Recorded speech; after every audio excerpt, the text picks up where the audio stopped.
Армысыздар, құрметті тыңдаушылар. Мен бүгін сіздерге қазақтың тарихына қатысты, тіліне және руханиятына қатысты соңғы кезде әлеуметтік желілерде бірталай дүрбелең сенсация шу шығарып жатқан Жанат Бақыт деген қарындасымыздың жаңағы айтқандарына қатысты пікір айтып кетейін деп отырмын. Ол енді регрессология дейді. Сондай ілімді оқыған екен Мәскеуде. Сол бойынша бірталай әңгімелер айтып отыр.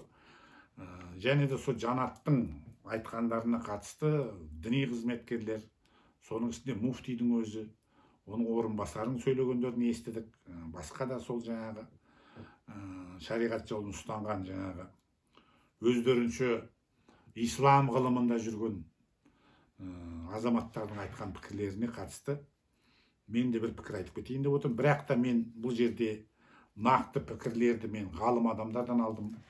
Өзімнің әріптестерім, дін танушылар, шежіре танушылар, кәсіби тарихшы ғалымдардың айтқандарын келтірейін. Ең алдымен мына Алаш тарихи зерттеу орталығының президенті, кезінде Теңгенің авторы, соңғы мынау Тоқаевты 7 жылға сайлаған кезде сайлауға түспекші болғанда сайлауға оны түсірмей қойған тарих ғылымының кандидаты, қазақ ру тайпалар тарихы атты ғылыми жобаның жаңағы авторы Қайролла Қабжелел ағамыздың пікірін айта кетейік осы Жанат Бақыт туралы. Яғни ол кісі тарихшы ретінде бұған дұрыс көңіл аударып, бірақ та айтып отырғаны тарихты ат үсті біліп, терең білмей ат үсті ғана айтып отыр деген пікір айтқан екен. Бірақ Жанаттың не айтып отырғанын ол кісі түсінген және көңіл аударған. Ал енді мен өзімнің әріптестерім, солардың ішінде жаңа Ләйла ханым деген фейсбуктағы досым, және де Ұлжан деген қарындасымыз адай Томиристің тарихын зерттеп жүрген. Қазір өзінің айтуынша құпия код атты кітап жазып жатырмын дейді, мақала жазып жатырмын дейді. Оған дейін мынау Жебетаның балы тайпа деп шежіренің негізінде адайдың тарихи кітабын жазған. Менімен жақсы араласатын, жаңағы фейсбукте де бұлай телефон арқылы да сөйлесіп тұратын қарындастарымыздың пікірлерін айтып кетейік. Мен оның алдында жаңағы құлақ қағыс ретінде фейсбукта айтқан едім. Жуықта осы Жанат Бақыт жөнінде мен сөз сөйлеймін, сондықтан жаңағы Қайрат Зарыққан каналына подписка беріңіздер деп. Сол кездегі пікір Ләйла ханым, ол кісінің руы тама, жаңағы 7 рудағы тамадан шыққан. Сол кісі былай деп орыс тілінде жазыпты. Надо объяснить людям суть тенгрианства, бахсизма и суфийского ислама. Они в заблуждении, считая все это противоречием, а на самом деле все взаимосвязано деп өте дұрыс пікір айтады. Яғни көк тәңірлік діннің, бақсылықтың, сопылықтың, біздің исламдағы сопылықтың табиғатын айту керек деп отыр. Бұл кісілер қателеседі, бұлар бір-біріменен қарама қайшы дейді, негізінде бір-біріне бұлардың тікелей қарым-қатынастары бар дейді. Ал енді Ұлжан қарындасымыздың айтуында адайдың қызының жаңағы ол кісі былай деп жазады. Жанат Бақыттың көпке жұмбақ болып тұрған сөздерін зерттеп қарағанда бір бағытқа жол салғандай ма дейді. Біріншіден, екіншіден осы Ұлжан айтып отыр, Қайрат аға. Мына кісіні біраз тыңдадым, осы 2-3 күнде ғана көзім ілінді дейді. Соған қарасам сіздің бұрыннан бері айтып жүрген сөздеріңізді айтып отырған сияқты бұл кісі дейді. Өте дұрыс көңіл аударған. Содан енді тамадан жаңағы менің ең бір басты кеңесшім, мына тіл жағынан адамзаттың алғашқы тілі қазақтың, қыпшақтың тілі болдық деп айттық. Сол жағынан лингвистика жағынан, шежіре жағынан, тарих жағынан көп кеңес беретін сол 7 рудағы тамадан шыққан Бақытжан Рәсұлының пікірі. Оған да сол Жанат Бақыттың бір сөйлегенін салып жіберіп едім, ол бірден айтты. Мына қызда қасиет бар сияқты деді. Енді сол қасиет жөнінде айтатын боламыз. Яғни көріпкел көрегендік жөнінде Мына имамдардың бәрінің айтып жүреді, бал ашу деген, аруақпен сөйлесу деген, харам, күнә деген бәрі жалған әңгіме. Олар хадистерге жаңағы тіреледі, соларға сілтеме жасайды. Ал біз талай жерде айтып жүргенімізде, хадис бізге қазақ үшін керек жоқ. Біздің өзіміз салт дәстүріміз бар. Ол салт дәстүр уахимен түскен. Көрдіңіздер ме? Сондықтан ол жөнінде тоқталатын боламыз. Сондықтан ол арабтардың хадистері бізге керек жоқ. Қазір бәрі елдің бәрі лағынет айтып жүрген Нұрсұлтан Назарбаевтың өзінің кезінде айтқан еді. Неге қара жамылып жаңағы біздің қыздарымыз арабтың киімін киеді? Неге сақал қояды жаңағы? Олардың салт дәстүрі бізге керек жоқ деген. Олардың артында жаңа арабистер, араб құлдар тұр. Олар қазақтың жаңағы мәңгүрт күйінде отырғаны керек болғандықтан солардың сөзін сөйлеп, солардан тіпті қаржыландырылып жаңағы салафиң бар, ваххабиң бар, таблиғиң бар, солардың айтып отырған сөздері. Ондай бізге әңгімелері керек жоқ. Ал енді Құран кәрімде нақты айтылған. Өйткені ислам дінінің негізі Құран, ешқандай да хадис емес. Аллахтың сөзі. Көрдіңіздер ме? Ол жерде мына оқпен бал ашуға лағнет айтылған, харам етілген. Өйткені оқпен бал ашу деген сол Құрайыштар ислам дініне дейін нанып сеніп жүрген жаңағы құбал құдайдың алдында 7 жебе жатады. Сол жебелерді тартып, жребий деген, кәдімгі жребий ғой, біз жеребе дейміз ғой. Соны тартып бал ашу. Ол жерде мысалы ешқандай көріпкелдік, көрегендік жоқ.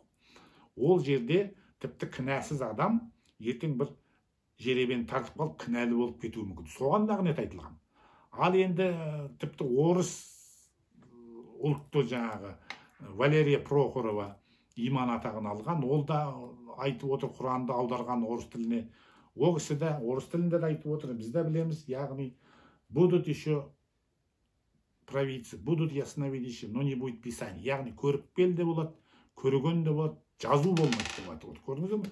Сондықтан қасиеті бар адамдарға қарсы ешқандай Құран кәрімде қарсы әңгіме айтып отырған. Тек қана пайғамбар Мұхаммед алейхиссаламға айтады, ты неодержимый дейді орысшасында, сен бақсы емессің дейді. Ол кісі өйткені пайғамбар болған, бірақ пайғамбарға жуық қахин дегендер болған, қахина подобный дейді.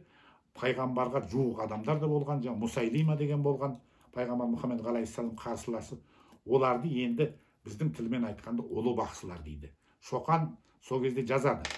Бақсыларды өте жете зерттеген ғой. Бақсылар 3 түрге бөлінеді дейді. Кіші бақсы, орташа бақсы және ұлы бақсы. Көрдіңіздер ме? Міне осы жөнінде айтайық деп отырмыз. Жаңағы Ләйла ханымның бақсылықтың, көктәңірліктің, шаманизм деймін, көктәңірлік былай айтсақ, және сопылықтың табиғатын айтайық деп отырмыз. Бұл жерде біздің байқауымызша расында да бұл құлағына дауыс еститін адам екені білініп тұр. Жанат Бақыттың, енді мен өзімнің мынау Наймандар атты кітабымде Найманның бақсы балгерлері атты тарауында жазған едім. Қазіргі таңда прогрессор космоэнергетика, альтернативная психология Алханова Сандуғаш Қабдешқызы Жамбыл атамыздың дауысын құлағына естиді. Атам айтты деп, сол Жамбыл атамыз тіпті жырмен салып жібергенін бәрін осы жерде жазған едім. Сондықтан мен де жаңағы Бақытжан Рәсілінің пікіріне қосылам. Бұл қыздың қасиеті бар, бұл расында да дауыс естіп отыр. Кімнің дауысын естіп отырған біз айтып жатармыз. Енді сол жаңағы қазақтың тілі бірінші тіл болады. Қазақтар жаңағы даңқы арта кететін болады, әлемге танылатын болады деп айтып жатқан бәрі әрине біздің қазақ патриоттарының құлағына жағып жатыр. Ал енді көбінесе мына дін қызметкерлерінің айтып отырғаны баяғы Алла кетті, енді жаратушы деген сөздеріне қарсы болып отыр. Ол жерде ешқандай да менің ойымша бір құдайға, көктегі жаратушыға, бір Аллаға ешқандай да тіл тигізіліп тұрған жоқ. Алла дедіңдер ме, бүгін жаратушы деп атаңыздар, тәңір деп атайсыңдар ма, құдай деп атайсыңдар ма, өз еріктеріңіз. Бір құдай, ол сен қай тілде сөйлейсің, оны қалай атайсың, Аллахтың оған ешқандай да қатысы жоқ. Тек қана ол сенім, сол Аллаға деген сенім, Құдайға деген сенім, жаратушыға деген сенім сенің жүрегіңде болу керек. Ал енді салафиттерді көріп отырсыздар, бахавиттерді көріп отырсыздар, бұлардың жаңағы діні тілінде, жүрегінде емес. Оны біз кезінде осыны білген аталарымыз айтып кеткен. Аңқау елге арамза молда деген әңгіме айтып кеткен. Бұлардың бәрінің артында тек қана жаңағы пітір садақа, мешітке берген садақа сол тұр, оны көріп отырмыз. Оның бір мысалы ретінде, мысалы мен енді Евразия каналынан, Хабар 24 каналынан, Астана каналынан мына Шығыс Қазақстан облысында доңыз фермасын саламыз дегенде соған қарсы шығып сөйлегенім бар. Сол кезде біз барлық діни қызметкерлердің алдынан өттік. Және де жаңа намазхандардың бәрін айтып шықтық. Мына сонда мен айтқан едім, мына жұма күні мына Өскемендегі үлкен мешітте Сапарбаев салдыртып кеткен. Сол мешіттің айналасында ине шаншар жер жоқ. Көліктен қанша намазхан келеді, соның бірі де ана 2-3 жиналыс болды. Шошқа доңыздың фермасын салдыртпаймыз дегенде бірде-бір намазхан, бірде-бір діни қызметкер келген жоқ. Көрдіңіздер ме? Міне сондықтан біз айтамыз, бұлардың жүрегінде дін жоқ деп. Өйткені ол мәселе о жерде тіпті ислам дініне қатысты емес. Доңыздың етін жемеу Геродот айтқандай сақтардың заманында болған. Яғни біздің аталарымыз аңда жүргенде қасынан қабан шошқа жүгіріп өтсе, таңертеңнен кешке дейін жаңағы харам деп суға, өзеннің суына жуынатын болған екен. Бұл жерде мәселе жергілікті қарапайым халық, қазақ 4 түлік малын бағып отырған қарапайым қаймана қазақ ағайындарымыз бізден көмек сұрады. Діни қызметкерлерге барды, бірақ ешқайсысы оларға көмекке келген жоқ. Ал енді доңыздың етін жемеңдер, айтпеңдер, бүйтмеңдер деп ауыздарына тимей уағыз айтқанда сондай. Сондықтан олардың пікірін, ана бір Ардақ Байғабыл дегеннің ыржалақтап жаңағы кім туралы айтқаны, жаңағы Жанат Бақыт айтқан жаңағы, ол бізге ешқандай пікір емес, олар жай білместіктен, надандықтан айтылып отырған әңгімелер. Енді сол Жанат Бақыттың айтып отырғанына тоқталайық. Міне алдында мен көрсеттім, көріп отырсыздар. Мынаны 1930 жылдары ма, қателеспесем, Түркия жерінен алып кел. Бұл Қазақ хандығының туындағы таңба деп айтқан екен. Осы таңбаны Жанат Бақыт Алаштың символы, Алаштың таңбасы деп отыр. Өте дұрыс айтады. Енді соны біз ары қарай дамытып айтып берейік. Міне біз арнайы сызып көрсетіп қойдық.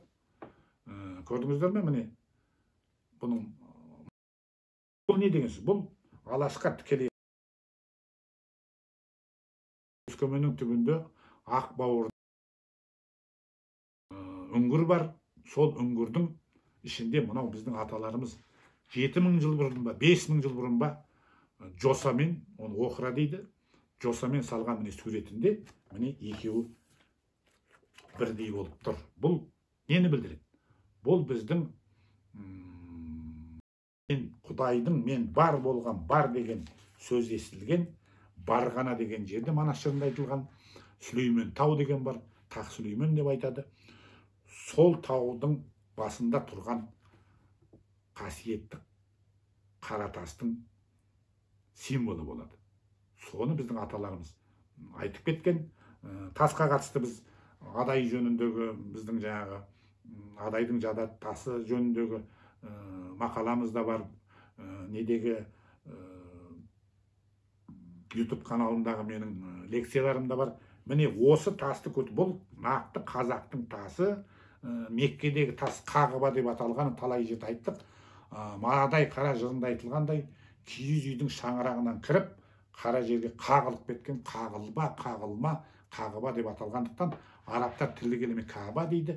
Мына тасың бастапқы кезде сол барғана тауында, оны қазақта Құба, Құбасай дейді. Сол Құбасайымызда тұрған, ол жөнінде Қытайдың 2 дерегі бар. Сонда мына Қағыбадағы тастың бас кезінде Құбасайда тұрғаны, және де оған көптеген халықтар бас иген айтылады. Және де осы Құбасайдан Алтайға, Алтайдан Америка құрлығына кетіп қалған ацтектердің Популь Вух атты шежіресінде айтылады, біз кеткен жақта қағбақ деген тас қалған, сол тасқа күллі халық иланатын болған деп айтады. Яғни олар да қағбақ дейді, бізде қағба дейді, ол арабта тіл келмей каба дейді, бұл адайдың аспаннан түскен тасы болады. Міне осы тас айтылып тұр, көрсетіліп тұр. Енді алталас дегеніміз, міне қараңыздар, алдында да түсіндірген еді, міне алты бұрышы бар, бұл алталастың символы, және де міне арасында шаңырақ сияқты айқыш, бұл енді кәдімгі шаңырақтың символы екен, орыс тіліндегі сөйлеген сөзімді айтқанбыз. Яғни мына шаңырақты кейін христиан дінінде креш деп, айқыш деп алып жүрген таңба, ол шаңырақтың таңбасы. Міне ежелгі кельттердің суретінде шаңырақ екен көрініп тұр айқыштың. Міне екі бұрыштар аша болып тұрғаны, аша болып, бұрын ағаш өңдеу болмағанда ана шеңберге былай аша етіп жасырған болатын. Көрдіңіздер ме? Сондай қылып кельттердің суреттерінде қалып қалған. Сонан кейін мынау немістердің, фашистердің свастика деп жүргендері, бұл негізі керейлердің, ежел керейлердің, керейттердің таңбасы екен. Бұл да жаңа ағаш өңдеу болмаған кезде ана айқыштың майыстырып неге байлайтын болған, оны Блаватскаяның еңбектерінен біліп жатырмыз. Содан кейін жаңағы сол, жаңағы міне айтып отырмыз, міне қараңыздар, квадрат, міне төрт бұрыш тұр ғой, міне төрт бұрышың сол Ақбауырдағы таста міне тұр, салынған жосамен, және де мына төрт тас, жалпы төрт тастан, төрт тас түскен екен аспаннан, оны да біз зерттеп айтып жатырмыз. Міне төрт тастың суреті тұр, оны қазір ғалымдар біледі, шежіреде де айтылған төрт тас түсті деген. Мына жерде де міне сол төрт тастың суреті тұр. Біз енді орыс тілінде сөйлегенімізді айттық, естіген шығарсыздар. Бір тас сол Қағбада, бір тас сол еврейлерде болған дейді, бір тас Будда дінінде болған, енді бір таста Наймандарда болған, Найманшалда болған, қазіргі менің зерттеулерімде. Кейін ол Күшлік ханда болған, сол Күшлік ханнан Шыңғыс хан тартып ал дейді. Біздің ойымызша ол таспен бірге Шыңғыс хан жерленген. Ол енді басқа әңгіме. Міне жаңағы Өскеменді бұқтарманы бөгеген кезде жаңағы соның астынан табылған міне шаңырақ, көк тәңірдің символы, мынау шаңырақ. Неге шаңырақты Құдайға теңеп кеткен? Өйткені міне аспаннан төрт тас шаңырақ арқылы түскен. Енді қалай түскені бәрі мағдай қара жырында айтылады, бірақ енді тағы да зерттейміз, тағы да мүмкін жазулардан, кейбір деректерден, әсіресе еврейлердің деректерінен осы төрт тас туралы тағы да деректер шығып қалуы мүмкін. Енді мынаны айтайық деп отырмыз. Блаватская өте мықты зерттеуші. Мен ол кісінің жазғандарын мұқият оқимын. Міне 1200 бет кітап жазған, үнемі көрсетті. Міне біздің тұмар таңбамыз, бұл еврейлер, масондар алған ғой бұны. Негізі масондар Йоанның таңбасын алған, Йоанның әкесінің аты Зеведей болған. Ол Зеведей, Сүбедей деген оның проформасы Сұба адай, арбал адай деген сөз. Көрдіңіздер ме? Енді Йоанның әкесінің аты Зеведей, Шыңғыс ханның жаңағы қолбасшысының аты Сүбедей болғаны, ұйқас болғанның, ұқсас болған бәрі бір-ақ нәрсемен түсіндіріледі. Адамзаттың ең алғашқы тілі біздің тіліміз болған. Осы жөнінде қазір тіл қайраткері, тіл танушы, филолог, ғалым Шекербану Рахметоллақызы мақала жазыпты, ол WhatsApp чаттарында жүр. Қазір кітап болып басылғалы тұр. Яғни ұлы Тұранның ұлы тілі дегенде сол жерде көптеген дәлелдер келтіріп, менің кітабымда айтылғандай, менің кітабымның негізінде сол кісі филолог ретінде өзінің пікірін жазған екен. Міне Блаватская осы көрікпел көрегендерді былай деп айтады. Они генетически связаны дейді, с Белым островом дейді. Белый остров деген сол біз айтып жүрген міне үш қиян, Ферғанаңғар, оны остров деп атайтыны Бақыт аралы деген ұғым болған, сондықтан айтқан болса керек. Сондықтан Орақ Мамай жырында да айтылады екен осы үш қиян жөнінде. Мекенім менің үш қиян, аралдан менің өткенім, саған келіп жеткенім дейді. Ал енді орыстардың бір ертеден айтып жүретін жаңағы әңгімелерінде на море океане, на острове Буяне стоит белый камень латырь дейді. Енді ол тастың алдында ақ болған деген айтылады ғой. Міне мына тас айтылып тұр. Олар да жаңағы мына үш қиянды арал деп тұр. Яғни Бақыт аралы деген ұғымнан. Өйткені ол жерде адамдар ешқашан қартаймеген, ол жерде ешқандай ауру болмаған, ол жерде тек қана иман жүзді адамдар өмір сүріп бақытты ғұмыр кешкен. Оның бәрі талай жерде айтылды, менің кітабымда жазылды. Міне құрметті ағайындар, яғни мына Жанат Бақыттың қазіргі айтып жүргені, қазақтың тілі қазір алдыға шығады, әлем мойындайды деген, ол рас. Ол жөнінде мына кітап жазылып қойған. Бұл жерде біз дәлелін келтіріп отырмыз. Маған десе дүниежүзі еврей орталығы болсын, маған десе Ресей ғылым академиясы болсын, басқа да ғылым академиясы, ешкім қарсы шыға алмайды. Біз көрсеткен дәйектерге, деректерді жоққа шығара алмай, үндемей ғана отырған жайлар бар. Ал қазақтардан сол Америкадағы ғалым, тарих ғылым доктор, академик, профессор ағамыз Мұхтархан Оразбай бұл әңгімені қазір өте жоғары деңгейде көтеріп отыр. Менің кітабым Америкада кетті, о жақтағыларда оны оқып біліп жатыр. Сондықтан бұл әңгімені біз тағы да енді сол ғалымдардан ұсыныс түсті, менің кітабымды ағылшын және түрік тіліне аударуға. Сондықтан мен қазір редакциялап жатырмын. Енді бұл 4 тілде, қазақ, орыс, ағылшын және түрік тілінде тағы да баспаға шығатын болады. Міне, сондықтан ең бастысы, мына Авеста, Заратустра, ол Авеста кітабы да біздің тілде жазылған, кейбіреулер Орхон жазуымен жазылған деп айтады. Бірақ ол жердегі Каршипта деген мысалы періштенің атын біз ғарыш епті деп түсіндіріп отырмыз. Көптеген біздің сөздер ол жерде айтылған. Сол тіл қайраткері Шекербану апайымыз жазып отырғандай, бұл оқиғалар тіпті Мұса пайғамбардың оқиғасы. Мына діни кітаптарда айтылғандай, ана патшалық кезінде, ақ кезінде, көк кезінде болмаған.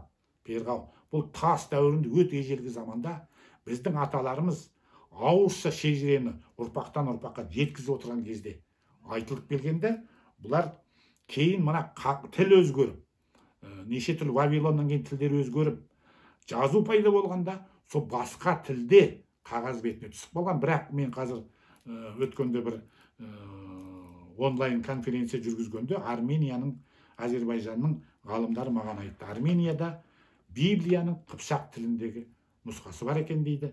Хазарлықтардың қарайымдарында да қыпшақ тілінде нұсқасы бар. Сондықтан мен оны айтып отырмын. Ол ешқандай аударма емес. Қыпшақ тілінде ең алғашқы түскен уахи да солай түскен. Мұса пайғамбарға да, Иса пайғамбарға да уахи біздің қыпшақ тілінде түскен. Соның дәлелі кітапта бар. Міне, сол Елена Петровна Блаватская, они генетически связаны с Белым островами дейді, және де бұлар дейді, Құдайдың ұлдарымен сүйек шатысқа түскендердің ұрпақтары дейді. Яғни көріпкел көргендер, олардың саны 9 болған. 9 Посейдонның ұлы да 9 болған деген сөз. Ол сол патшаның Құдайдың ұлдары деген сөз. Сол Құдайлармен сүйек шатысқа түскеннен кейін осындай көріпкел көргендер пайда болған дейді. Геродоттың жазғандарында әрбір патшаның өзінің қасиеті болған, ол көріпкел көрген болған. Тіпті бір патшаны жазады, өзінің баласы ертең соғысқа барып өлетінін білген, бірақ сонда да соғысқа жіберген дейді. Көрдіңіздер ме? Ал енді Авестада бұларды кави дейді. Кави деген сөз, ол қаби, яғни Құдайдың сөзін құлағына қабылдайтын адам. Не болмаса аруақтардың сөзін, періштелердің сөзін құлағына қабылдайтын адам. Олар кави деген сонда поэт, провидца деп түсіндіреді, яғни абыз ақындар деп түсіндіреді. Ал енді қазіргі өздеріңіз енді әулиелердің басына барып жүретін азаматтар болса білетін шығарсыздар. Мына біздің елтілер, бақсылар мына аруақтардың батасын бергені жырмен айтады. Поэт, провидца деген, абыз ақындар деген сөз біздің аталарымыздан қалған. Бізде де айтыс қазақта ғана бар екен, білесіздер, қырғызда бар, қазақта бар. Оның бәрі сол біздің сол абыз ақындық заманымыздан келескен дүние. Сондықтан генетически связан с Белым островом дегеннің бір дәлелін енді мен айтып берейін қазір. Мен енді осыдан 15 жыл бұрын ешқандай да бұл Ферған аңғарының жаңағы жер жұмақ екенін, Асан Қайғының іздеген жер үйір екенін де білмегем. Мен ешқашан Шыңғыс ханның да тарихымен айланысқам жоқпын ол кезде. Ергенекоңды да зерттемегем, білмегем. Тек қана танушы ретінде, шежіреші ретінде 9 жасынан шежірені оқып, әкем де шежіреші болған, араласқан жолдастардың бәрі шежіреші болған.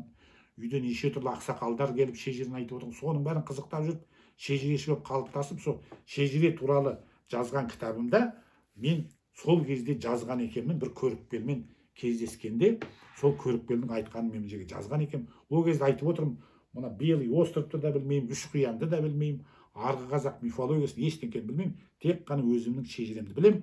Олай неткені мынау міне өзімнің ағам Базылхан қажы, дүние жүзіне атақты ағамыз, менің әкемнің інісі. Осы оқып жүрген кезде жаңа алғаш қасиеттерін ұстап, сол жерде көптеген қасиеті бар адамдар жүрді. Сонда мен Айжан деген Найман Дөртуылдың бір қызымен таныстым. Сол менің ең алғашқы емші көріпкелім болған еді. Міне сол Айжан туралы мен сол 15 жыл бұрын көргенімді кейін жазған екем. Менің өмірімдегі ең алғашқы емші көріпкелім осы Айжан болды. Бұндайлардың тек адамдар емес екенін мен сол кезде жақсы түсінген едім де, және де олардың жан тәнінде түсіне білген едім. Айжанның айтқанында бір күні ол орталық базардың ішінде жаңбырлы күні келе жатып, ойламаған жерден қатарлас дүниеге өтіп кетіпті. Ол жақта аспанда күн көрінбесе де жап-жарық айнала жасыл кілем болған шөп, жасыл кілемде қызғалдақтар гүлдер өсіп тұр, аспанда түрлі түсті болып, арбаның дөңгелектері ұшып жүр екен деп мен естігенімді жазғам. Ал сол кезде мен ойлаған едім, арбаның дөңгелектері неге ұшып жүр деп.